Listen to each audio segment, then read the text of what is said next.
former WBA World Heavyweight Champion. On the scales, Lucas Browne.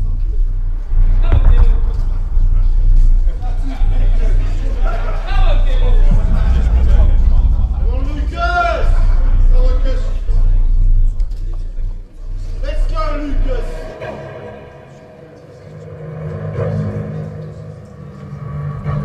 18 stone, 11-2 for the former world champion, challenging for the WBC silver title tomorrow night, Lucas Big Daddy Browne. He is the reigning and defending WBC silver heavyweight champion. Ladies and gentlemen, the body snatcher, Dillian Whyte!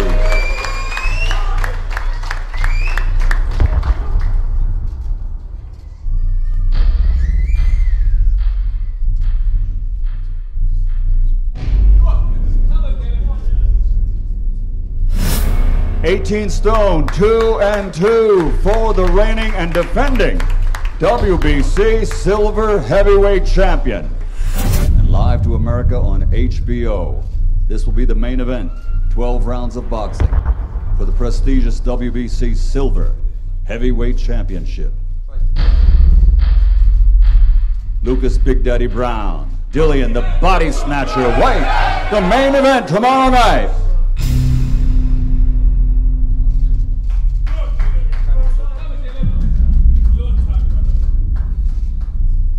Thank you, gentlemen.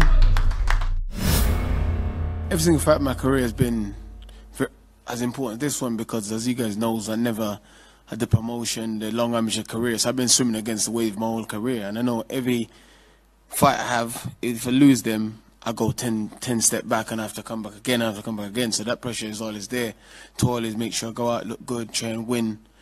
And the main important is to pick up the W. So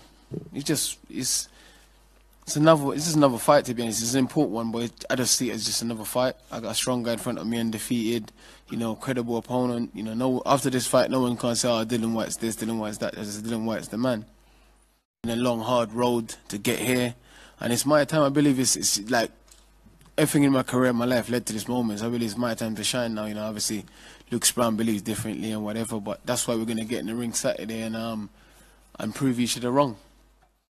I think so, yes. Unfortunately, I think it's a bit more for him because he does hold the belt, obviously. I'm chasing that belt. So I think the pressure's a little bit more on him, being his hometown and that as well. But I think we're both in a very similar position in regards to moving forward, yeah. He sparred with Derek Chisora. He sparred with Nathan Gorman, my young heavyweight, who was pretty nippy and very quick, so he's there's one thing when you go in there, you want to be able to look yourself in the mirror. I've done the most I can possibly do. There's nothing I can do more, in order to prepare myself the best I can do for this fight. And I think that's what Lucas has done, and I'm sure Dillian's done the same. If you want my personal opinion, I think it's a 50-50 fight. I think it's, I think it's anyone's fight. It's a great style of matches. Lucas is a murderous puncher. Dillian's been active a lot recently, where Lucas hasn't been that inactive. This is where I'll jump in. I was very interested to watch this weigh-in for a few factors. Most of all because Lucas Browne had been throwing out on social media different weights in recent weeks, including that he was weighing in as much as 130 kgs on the scales, and that converts to 286 pounds. In my pre-fight prediction, which you can click to at the end of this video if you haven't seen it already, I'll make that link available, I actually thought just on the eye test from what I could see from his training videos that he posts regularly, that Browne, he was more likely to come in probably 20 pounds lighter than 130 kgs, so about 265 or so, and that's 120 kilograms. And we saw in the weigh-in. So Browne has come in at 264.5 pounds. So he had actually been trying to fox us on his weight, use a little bit of misdirection, and that was probably more to throw the Dillian Whyte camp off. But I guess for me, when I think about this, where it all fell down is because Browne posts so regularly on social media, it was a little easy to see the change in him over time, that he looked in better shape than the 126 kilograms he claimed to weigh in January at the press conference that announced the fight. So in total, over his camp to now, he's lost 13 pounds. Not a bad effort at all. And 264.5 pounds, not a bad weight. Maybe a little higher than many of us would like, but overall, not too bad. he actually looks in decent condition. And Browne himself, he claims to be fitter and stronger than even the Jagayev fight. And that was in 2016, and he weighed 249 pounds. I mean, the jury is out on his conditioning until we actually see how he's tracking in the mid to late rounds of the fight. Well, that is, if it lasts that long. But perhaps more interestingly with this weigh-in, Dillian Whyte, he weighed in at the second highest weight of his career. So he tipped the scales at 254.5 pounds. And the only other time that he's weighed more was 260 pounds for the Malcolm Tan fight in August last year.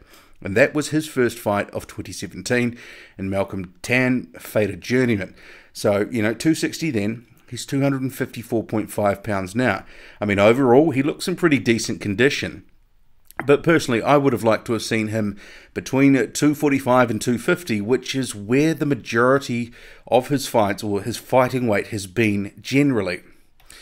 But maybe he's gone for the extra heft because he knew Browne was going to be coming in heavy. After all, Whyte has been obsessing on social media about widening his neck, as you can see in the background. But seriously though, he may have opted to put on some extra muscle to help combat some of what Browne is going to do. I mean, especially if they do end up trading in close quarters at some point. Browne's going to be throwing a lot of power shots, and Whyte may have opted for the extra weight so he could absorb the shots better. And perhaps regardless of the few extra pounds, he knew even if he had those few extra pounds, say, coming in at 250, he knew at 254 he'd still be the more mobile of the pair. He's going to have, a speed advantage in terms of his mobility around the ring. He can box on the back foot. He can probably dance rings around Lucas Browne. Well, I guess theoretically we'll have to see on the night. Does the higher weight influence the outcome or my prediction? Not really. I guess Whyte could potentially gas out more quickly as the fight wears on. He is a relatively high volume puncher after all in the context of the heavyweight division. He throws a lot of punches, so potentially, a little bit more beef, he could tire quicker. But as Ricky Hatton stated, and it was a level-headed statement, it's a good matchup and 50-50 in his view. And I've edged it 51 to 49 to Whyte, and that's just because he's younger and he's been far more active than Browne, who's only had 3 fights in 3 years.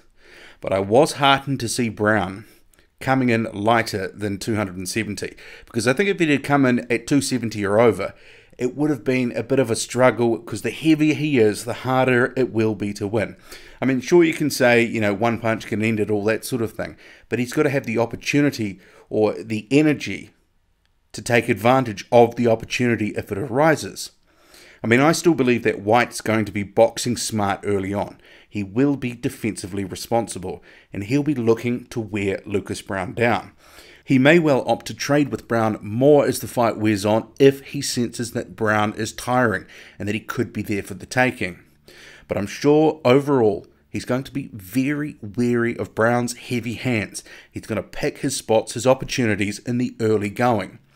So I think what we could see is potentially a few cagey rounds. It might be a little bit of a stinker early on as they sort of feel each other out and Whyte looks to just keep out of trouble. And then it could very well heat up in the mid to later rounds as the fight goes on. I'm looking forward to it. How about you? Drop a comment. Let me know. Loud and often. Hit like, hit subscribe. Follow me on Twitter. Boxing_squared. That's boxing_squared. I'm out. Lucas Big Daddy Browne, Dillian the Body Snatcher Whyte, the main event tomorrow night.